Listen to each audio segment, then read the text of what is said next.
Oh no. Monster Tomato by Jim Helmore and Karen Wall.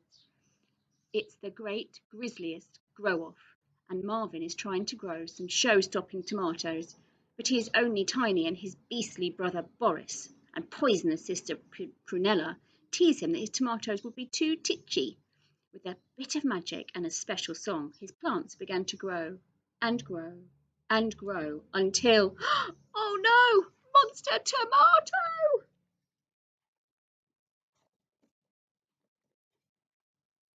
It was time for the great Grizzly Gust grow off.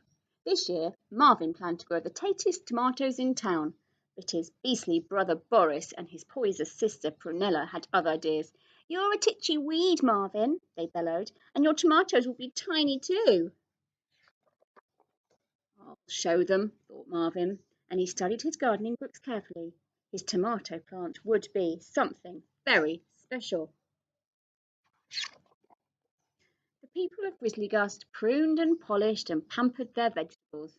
Boris's beans curled up their canes, and Prunella's pumpkins were plumping up nicely.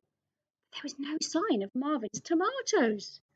Your tomato plant is just like you, Boris laughed. It's forgotten how to grow. Marvin went back to his gardening books.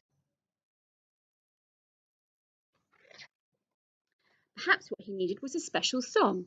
Marvin took a deep breath and began to sing, Grow, grow, grow, monster tomato, up, up, up into the sky, up, up, up, so high. The garden fell silent. There wasn't so much as a squelch of a slug. Then the ground began to grumble and the soil began to shake. A great shot burst through the earth, up and up and up.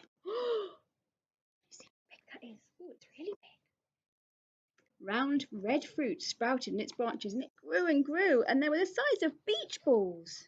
Suddenly, one of the fruits shot off from the plant. Whoomph! Splat! It hit the neighbour's cat. Ha ha ha! Marvin cried. He'd invented a new kind of fruity shooty tomato. What's going on? Called Boris and Prunella. Meet my magnificent monster tomato plant, said Marvin. Boris and Prunella crept closer and closer. Whoomph! Two very large and squishy fruits shot off in their direction. Go, go, go, monster tomato, called Marvin. Double splat. Yuck, said Prunella. Disgusting, splattered Boris. Marvin laughed and laughed and laughed. But then there was a knock on the garden gate. The competition judges had arrived. We've come to see Boris's beautiful beans, called one judge, and Prunella's perfect pumpkins, called another. Well, could you come back later? Asked Marvin. But the judges pushed past him. What is the Grizzly Gust is that? They asked. No, no, no, monster tomato, cried Marvin. But it was all too late. Splat, splat, splat. Didn't know this was a ketchup contest, cried one of the judges. Whoa, whoa, whoa, monster tomato, shouted Marvin, but his tomato plant was out of control.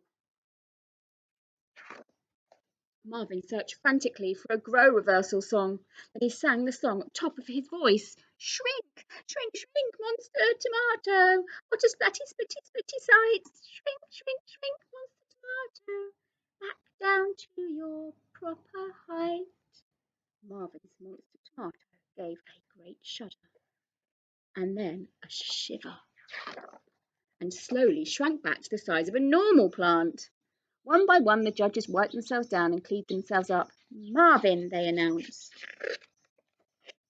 Those tomatoes are delicious. They're the tastiest tomatoes in town, and they deserve first prize. Marvin tore off the unwrapping and smiled a crafty smile. Next year, oh no, what's he do next year? He'd grow something even more monstrous. Broccoli.